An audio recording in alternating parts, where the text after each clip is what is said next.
Hello दोस्तों, कैसे आप सभी लोग। आई होप आप लोग बहुत ही अच्छे होंगे। आप लोग हमारे चैनल पे नए जुड़े हैं तो चैनल को सब्सक्राइब जरूर कर लीजिएगा फ्रेंड्स। आप लोगों को इस सेशन में 50 MCQ देखने को मिलेगा जो कि ANM एग्ज़ाम के लिए मोस्ट इम्पोर्टेंट है। ये सेट 2025 के लिए और ANM एग्ज़ाम की तैयारी कर रहे हैं तो आप लोग के लिए बेस्ट है ये। तो आप लोग प्लीज़ लास्ट तक बने रहिएगा और हमारे चैनल पे फर्स्ट बार विजिट किए तो चैनल को सब्सक्राइब जरूर कर लीजिएगा और लाइक शेयर। ओके फ्रेंड्स, चलिए हम लोग सेशन को स्टार्ट करते हैं। देखते हैं फर्स्ट क्वेश्चन। आप लोग को बिल्कुल यहाँ पे नए जो भी क्वेश्चन जो है पूछे जाते हैं उस टाइप के क्वेश्चन जो है वो देखने को मिलेंगे। तो हम लोग सेशन को स्टार्ट करते हैं दोस्तों। क्वेश्चन नंबर फर्स्ट, भारत में मातृ मृत्यु दर मापी जाती है। मातृ मृत्यु दर, maternal mortality rate, maternal mortality rate. आप लोग ये फैक्ट याद रखिएगा, MMR। MMR क्या होता है? Maternal mortality rate. ये भी कई बार एग्जाम में पूछा जाता है, फुल फॉर्म करके पूछेगा कि MMR का क्या होता है फुल फॉर्म। तो आप लोग को बताना है मैटरनल मोर्टालिटी रेट। और मैटरनल मोर्टालिटी रेट जो होता है वो कितनी मृत्यु दर पर मापी जाती है? 1000 जीवित जन, 1000 गर्भधारण प्रति 1 लाख जीवित जन प्रति 10 लाख जनसंख्या। तो क्या हो जाएगा राइट आंसर? राइट आंसर क्या हो जाएगा दोस्तों? ऑप्शन नंबर सी, प्रति 1 लाख जीवित जन पर। ठीक है, आगे हम लोग चलते हैं। आप लोग को याद रखना है, मोस्ट इम्पोर्टेंट है। सेकेंड नंबर, WHO की स्थापना कब हुई? WHO दोस्तों क्या होता है? World health organisation. World health organisation, इसका स्थापना कब हुआ है वो डेट भी आपको याद रखना है, 7 अप्रैल। 7 अप्रैल 1948। मैं आप लोग को पूरा कंप्लीट इसके बारे में बता दूंगी। 7 अप्रैल 1948।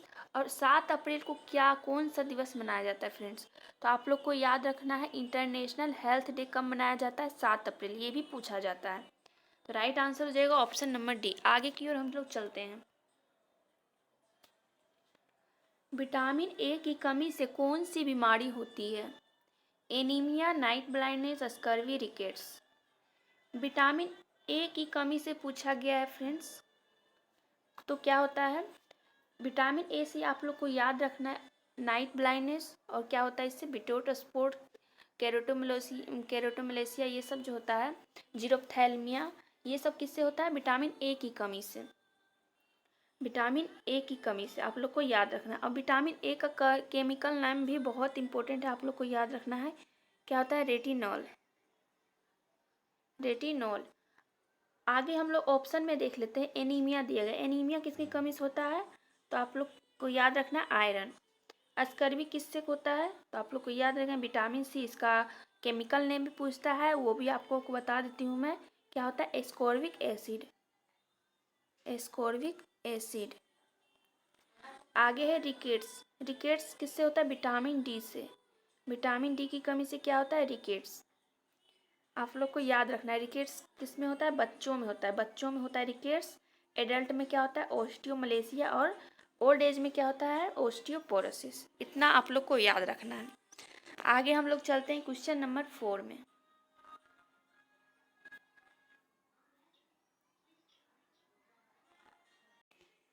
क्वेश्चन नंबर 4, एंटीबॉडी का निर्माण शरीर में कहाँ होता है? एंटीबॉडी का निर्माण होता है हमारे शरीर में, वो कहाँ पे होता है? तो आप लोग को पता होगा एंटीबॉडी, एक टी लिम्फोसाइट होता है, एक बी लिम्फोसाइट होता है। टी लिम्फोसाइट, एक बी लिम्फोसाइट। टी लिम्फोसाइट जो होता है इसको क्या बोलते हैं? Cellular immunity. और बी को क्या बोलते हैं? आप लोग को याद रखना है ह्यूमरल। ओके।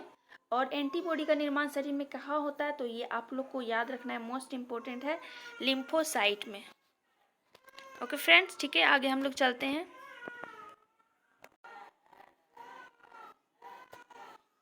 भारत में पहला नर्सिंग स्कूल कहाँ स्थापित हुआ?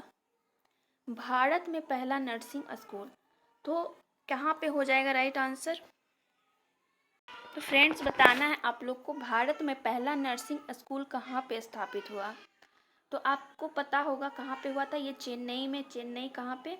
चेन्नई में, मद्रास में। कब हुआ था? तो 1871। ये आप लोग को याद रखना है। आगे हम लोग चलते हैं क्वेश्चन नंबर 6। प्राथमिक स्वास्थ्य केंद्र जनसंख्या कवरेज करता है। प्राथमिक स्वास्थ्य केंद्र कितनी जनसंख्या को कवरेज करता है? तो आप लोग को याद रखना है 20,000 से 30,000 की जनसंख्या एक पीएससी जो है वो कवर करता है। और पीएससी के अंतर्गत कितने उपकेंद्र सब सेंटर आते हैं? तो आप लोग को ये भी याद रखना है 5 से 6 सब सेंटर वो किसके अंतर्गत आते हैं? एक पीएससी के अंतर्गत आते हैं। तो फ्रेंड्स आप लोग को याद रखना है, राइट आंसर हो जाएगा ऑप्शन नंबर सी। आगे हम लोग चलते हैं।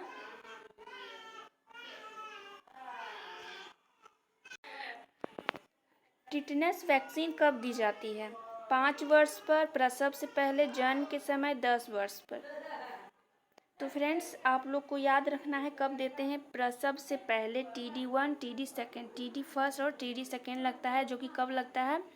सेकेंड ट्राइमेस्टर में लगता है टिटनेस का टीका। और फर्स्ट टीका लगने के बाद 4 वीक के बाद सेकेंड टीका TD सेकेंड का लगाते हैं। तो आप लोग को याद रखना है ऑप्शन नंबर बी।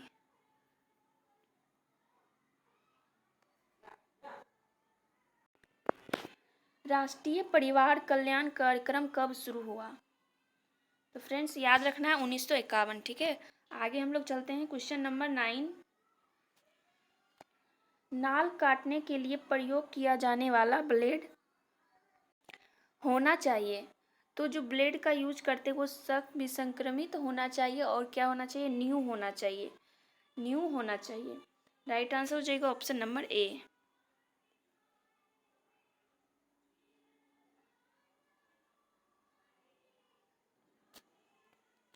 IMNCI का पूरा नाम क्या है?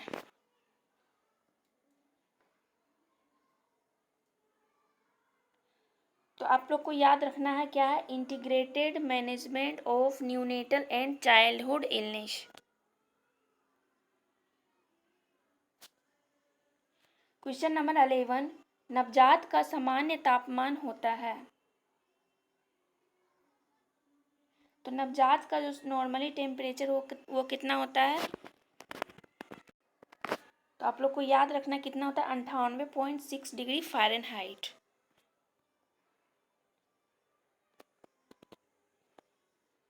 WHO का मुख्यालय कहाँ है? तो आप लोग को याद रखना है कहाँ पे है? WHO का मुख्यालय जेनेवा में। आप लोग बताइए, इस क्वेश्चन का मैंने आंसर पहले ही बताया है कि WHO का जो स्थापना है वो डेट आप लोग को कमेंट करके बताना है क्या है, और 7 अप्रैल को क्या मनाते हैं, कौन सा डे मनाते हैं। आगे हम लोग चलते हैं क्वेश्चन नंबर 13। हेमोग्लोबिन की सामान्य मात्रा महिलाओं में कितनी होती है? महिलाओं का पूछा गया है, राइट आंसर क्या हो जाएगा? ऑप्शन नंबर ए 12 से 16 ग्राम पर DL। प्लासेंटा का कार्य क्या है? भोजन देना, हार्मोन रोकना, संक्रमण करना, श्वसन रोकना। तो प्लासेंटा का कार्य क्या होता है फ्रेंड्स? तो इसका कार्य होता है क्या? न्यूट्रिशन प्रोवाइड करना। न्यूट्रिशन प्रोवाइड करना, और भी इसका 3-4 काम है, जैसे कि रेस्पायरेशन में हेल्प करता है, उत्सर्जन करता है। राइट आंसर हो जाएगा ऑप्शन नंबर ए।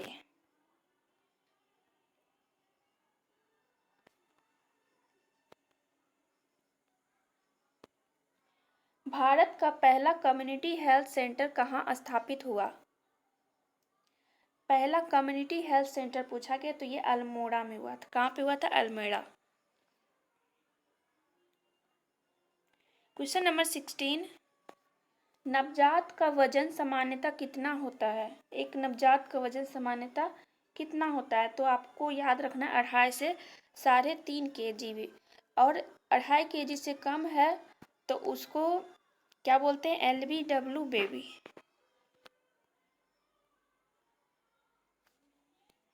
गर्भकाल की औसत अवधि कितनी होती है? तो कितना होता है? 280 दिन। आगे है क्वेश्चन नंबर 18। PPIUCD डाला जाता है। PPIUCD क्या होता है? एक प्रकार का क्या होता है? PPIUCD जो होता है वो क्या होता है? Postpartum intrauterine contraceptive device. क्या होता है? पोस्टपार्टम पोस्टपार्टम क्यों बोलते हैं? जैसे इंट्रायूट्राइन डिवाइस होता है IUCD, जो कि कॉन्ट्रासेप्शन होता है, एक प्रकार का डिवाइस होता है जो कि लगाया जाता है। तो इसमें बोला गया PPIUCD मतलब पोस्टपार्टम। तो ये क्या होता है? ये जो होता है इंट्रायूट्राइन डिवाइस, ये कब लगाते हैं? डिलीवरी के बाद लगाते हैं। कब लगाते हैं? डिलीवरी के बाद, डिलीवरी के बाद। हाँ, तो राइट आंसर क्या हो जाएगा? PPIUCD कब लगाया जाता है? प्रसव के तुरंत बाद, गर्भावस्था के मध्य, 6 माह बाद, या फिर मासिक धर्म के समय। तो बताइए यहाँ पे राइट आंसर क्या हो जाएगा? तो यहाँ पे नाम से ही पता चल रहा है PPIUCD कब लगाते हैं। तो जैसे ही डिलीवर हो जाता है बच्चा, उसके बाद लगाते हैं। तो कब लगाते हैं? प्रसव के तुरंत बाद।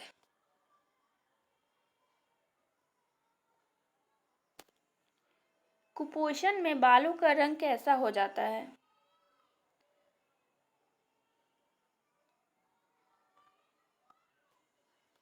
तो रंग कैसा हो जाता है बालों का? सफेद। कैसा हो जाता है? कलर। अगर कुपोषण है, कुपोषण में क्या होता है? वो जो कलर होता है वो भूरा हो जाता है। क्या हो जाता है? भूरा हो जाता है।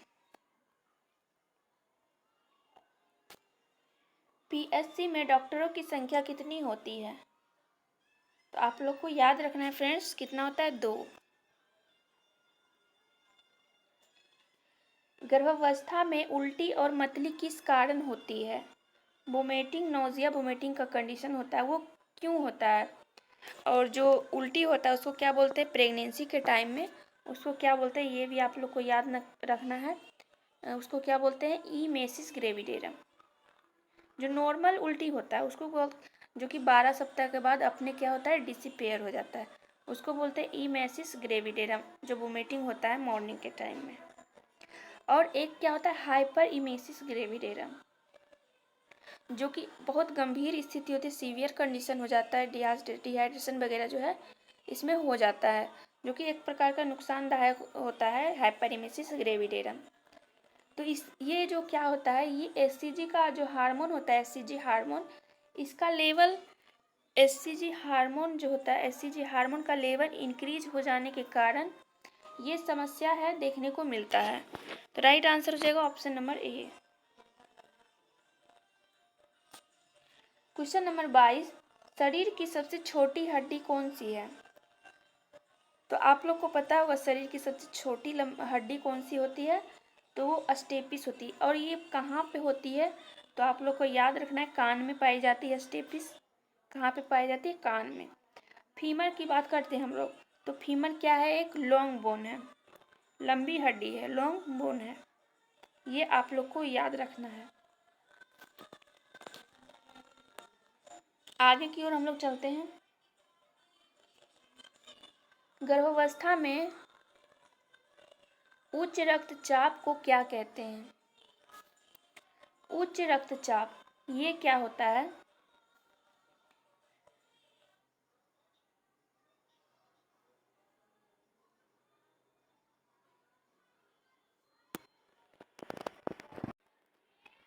जो प्रेगनेंसी के टाइम मतलब उच्च रक्तचाप, हाइपरटेंशन देखने को मिलता है, उसको क्या बोलते हैं? आप लोग को याद रखना है, टॉक्सीमिया। क्या बोलते हैं? टॉक्सीमिया।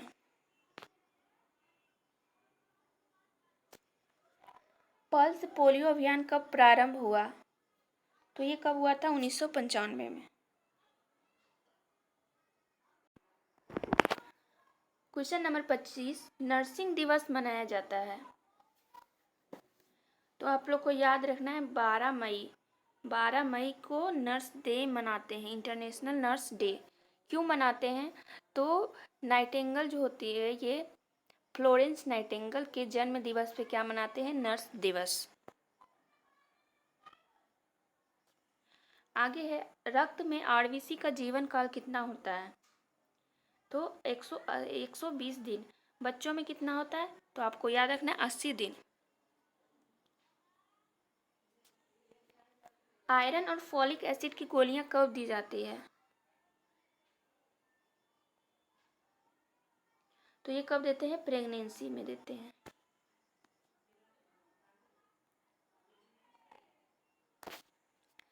सेफ डिलीवरी किट को क्या कहते हैं? Janani kit, mother kit, health kit, nurse kit. Safe delivery kit जो होता है उसको क्या बोलते हैं? जननी किट। आगे है 29 नंबर, नवजात शिशु की पहली सांस कब आती है? जन्म के 1 मिनट, जन्म के तुरंत बाद, 5 मिनट, 10 मिनट। तो आपको पता होगा कब आता है पहला सांस। ये जैसे ही डिलीवर होता है जन्म के तुरंत बाद, नहीं है 30 सेकेंड के अंदर।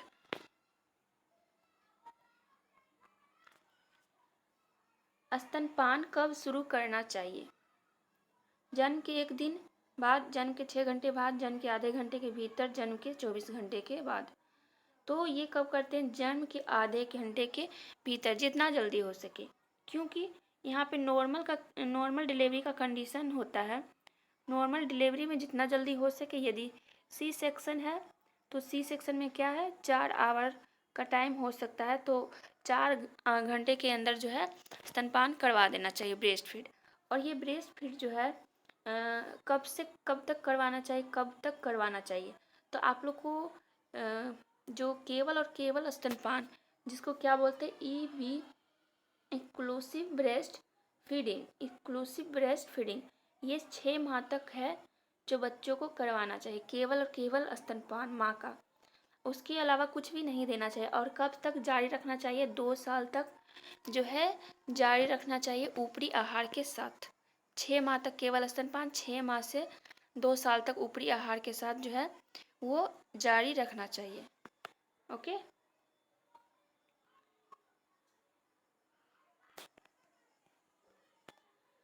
स्तनपान कराने वाली माँ को कौन सा आहार अधिक देना चाहिए? प्रोटीन, वसा, फाइबर, कार्बोहाइड्रेट। क्या हो जाएगा राइट आंसर? तो जो स्तनपान ब्रेस्ट फीड करवाती है महिला, उसको प्रोटीन जो है, प्रोटीन आहार में अधिक इंक्लूड करना चाहिए। नवजात शिशु में आँखों की दवा डालने का उद्देश्य है। तो आँख का दवा क्यों डालते हैं? संक्रमण ना हो, संक्रमण से बचाव कर सकें। आगे है MMR वैक्सीन कब दी जाती है? तो गलखंड, रूबेला से बचाव के लिए, डिप्थेरिया से बचाव के लिए, पोलियो से बचाव के लिए, टिटनस से बचाव के लिए। तो MMR क्या होता है? Measles, mumps, rubella. तो ये इसका राइट आंसर हो जाएगा ऑप्शन नंबर A।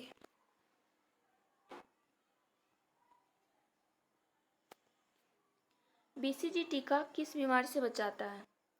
तो BCG जो है ट्यूबरकुलोसिस से बचाता है। और BCG देते टाइम कौन सा इंजेक्शन का यूज करते हैं? तो आपको याद रखना है ट्यूबरकुलिन इंजेक्शन। और ये कैसे देते हैं? IV रूट के द्वारा देते हैं। इसमें डोज क्या रहता है? तो आप वो डोज ये 0.05 ml, और यदि उस टाइम नहीं पड़ा है तो उसके बाद अगर 1 मंथ के बाद 1 साल तक देंगे तो वो डोज चेंज हो जाता है, 0.1 ml देना है। आगे हम लोग बात करते हैं, परिवार नियोजन का मुख्य उद्देश्य क्या है? जनसंख्या को नियंत्रण करना। रक्त में कौन सा घटक ऑक्सीजन ले जाता है? रक्त में, ब्लड में ऑक्सीजन क्या है? ले जाता है। वो कौन सा घटक है? WBC, RBC, platelet, plasma. तो यहाँ पे राइट आंसर क्या हो जाएगा? RBC।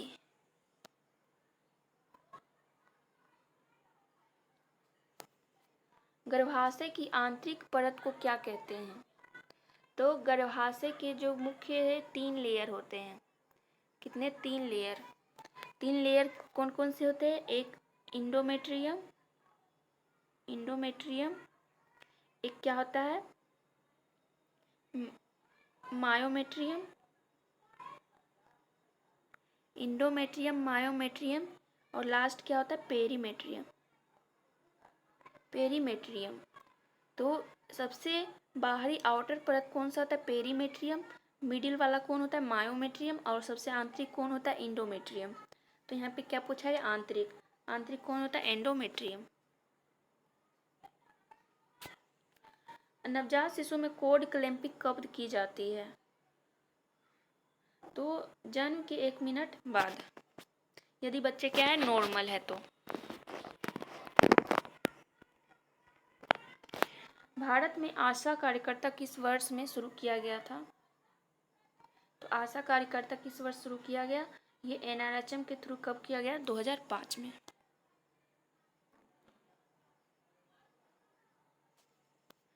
आशा का पूरा नाम क्या है? राइट आंसर क्या हो जाएगा? Option number A, accredited social health activist. Hindi में क्या होता है इसका नाम? आप लोग कमेंट करके बताइएगा। आशा का हिंदी में जो नाम होता है वो क्या होता है? आप लोग कमेंट करके बताइएगा, बहुत इम्पोर्टेंट है। आगे हम लोग चलते हैं। ANM का पूरा नाम क्या है?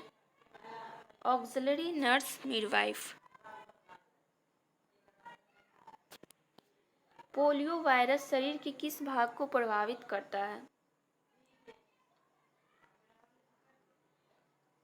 पोलियो जो होता है वो क्या, मस्तिष्क जो होता है मस्तिष्क को प्रभावित करता है। फर्स्ट प्योरिटी का क्या होगा? Spinal cord. Spinal cord. Right answer हो जाएगा option number C.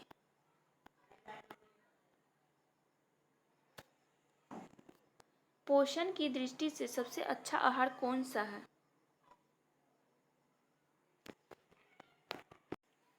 Right answer क्या हो जाएगा? दूध।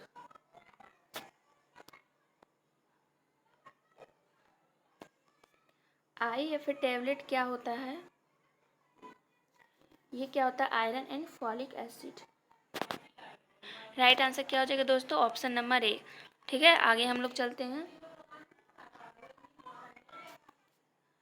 0 से 6 वर्ष के बच्चों के लिए कौन सी योजना है? तो आप लोग को पता होगा ICDS के अंतर्गत होता है 0 से 6 वर्ष के बच्चों के लिए। ICDS क्या होता है? Integrated child development scheme. Right answer हो जाएगा ऑप्शन नंबर बी। गर्भवती महिला में रक्त की जांच का उद्देश्य क्या है? संक्रमण, हीमोग्लोबिन स्तर जांचना, वजन जानना, हृदय रोग देखना। तो जो ब्लड का टेस्ट करते हैं ये मेनली क्या करते हैं? हीमोग्लोबिन कितना है नहीं है, इसी की जांच के लिए ये करते हैं। तो राइट आंसर क्या हो जाएगा फ्रेंड्स? ऑप्शन नंबर बी हो जाएगा। आगे की ओर हम लोग चलते हैं। Question number 47। नवजात शिशु का पहला टीका कौन सा है? तो पहला फर्स्ट टीका कौन सा लगाते हैं? BCG। इसके बाद पोलियो, उसके बाद हेपेटाइटिस। तो फर्स्ट में हो जाएगा क्या? BCG। आगे हम लोग चलते हैं। सेफ मदरहुड कार्यक्रम कब प्रारंभ हुआ? सेफ मदरहुड कार्यक्रम तो याद रखना है दोस्तों 1992। ठीक है, आगे हम लोग चलते हैं। Question number 49।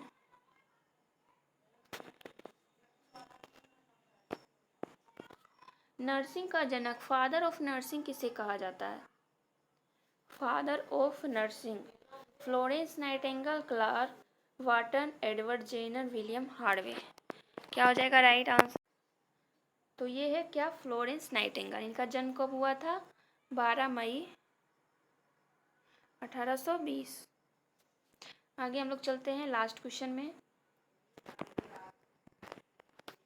भारत में राष्ट्रीय ग्रामीण स्वास्थ्य मिशन कब शुरू हुआ? तो ये कब शुरू हुआ था? स्टार्ट हुआ 2005 में।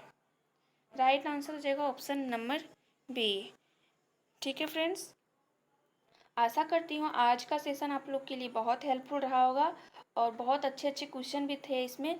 तो फ्रेंड्स बहुत इम्पोर्टेंट है ये सेशन आप लोगों के लिए। तो फ्रेंड्स ठीक है फ्रेंड्स, मिलते हैं नेक्स्ट वीडियो में। कैसा लगा आज का सेशन कमेंट करके बताइएगा ज़रूर। Thanks for watching and subscribe.